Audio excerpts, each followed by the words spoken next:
Director of the Migration Matters Trust, and also Douglas Murray, Associate Editor of The Spectator. Gentlemen, very good afternoon to both of you. Douglas, to you first. If I may, what differences have you noticed in attitude due to Brexit? I've noticed none particularly. I don't think that there has been any huge seismic change. I think we've seen an acceleration of a trend that's been going on, not just in Britain, but in most advanced democracies for some time now, which is people going into their own echo chambers, hearing the sort of things they want to hear, having their opinions reinforced in social media and so on, and effectively not speaking to people who disagree with them. And therefore, this polarisation, which your poll has, I think, correctly identified, has certainly accelerated to some extent. But I don't think it's anywhere nearly as catastrophic a thing as some people would say it is. And I think what's more, it's very easy to rectify. We'll come back to that. First of all, let me put the same question to Atul, should I? Have you noticed any difference in the way people deal with each other as a result of Brexit? Anecdotally, on a personal basis, yes. You can just hear it when you're on the bus, on the train. The nature of conversations, I think, discussion, racist words, racist discourse comes more easily. I've heard it, I've had it directed at myself, in a way that I haven't experienced for probably 30 years. And I think it is the natural consequence of the divisive nature of the referendum campaign, particularly with some of the rhetoric from the Leave side, which focused and stigmatised the other being migrants, people of different colour, people with a different accent. And that campaign, unfortunately, legitimised, not wittingly in most cases, legitimised nascent views which were held, and people feel emboldened who already had these racist views, and actually it's contributed to quite a different climate in this country. Douglas, intolerance always there, but it has a more accessible platform now? No, I think that's absolute nonsense and very insulting to the majority of the population who voted for a very specific thing, after all, which was to leave the political entity that is the European Union.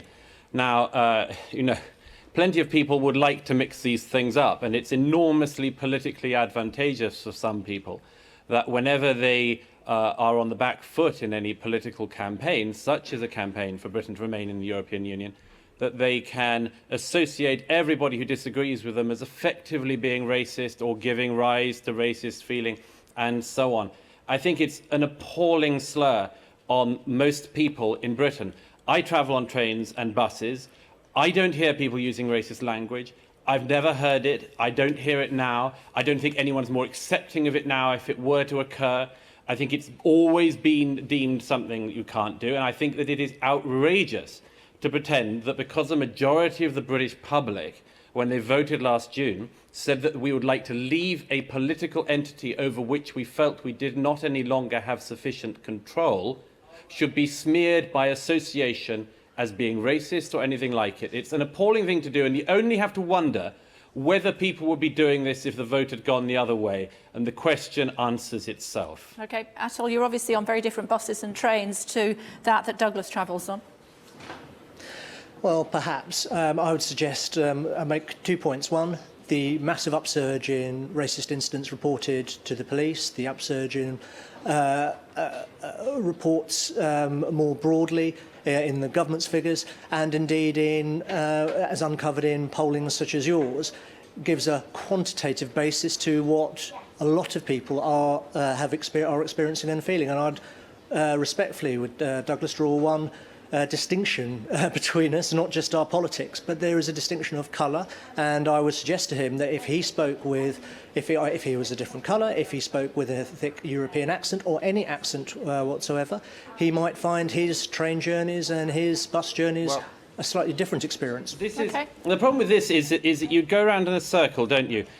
Forever embedding grievance and identity politics, and you go on and on with identity politics, and then at some point it comes back to bite you. People in this country, I would think, by and large, don't believe that we are separated into totally different communities and that you belong to one community and that there's another community that's out to get you or so on. I think most of us are a long way past that idea and don't like the mongers who have been trying to divide our country along community lines for a very long time now. It's a very low form of politics. But it might just be possible, I just put it out there, there has been a lot of polling in the last 6 months which shows all sorts of things. And apart from anything else, people keep on pointing to the so-called hate crime epidemic. Most of this is explicable not that the British people have suddenly become some knuckle-dragging, racist, fascist, xenophobic bigots, but rather that there is a consistent upsurge in reporting of so-called hate crimes because people are being made aware of such things more and more and are reporting such things, including, and let's remember this, so-called hate crimes that are carried out on social media. We've seen claims that there has been an upsurge in homophobic hate crimes since Brexit. That, again, is because there is a reporting increase. That does not mean that since last June, the British people have decided to take it out on gays and sexual and ethnic minorities and everything else. We've really got to get over this idea that just because you didn't like the vote,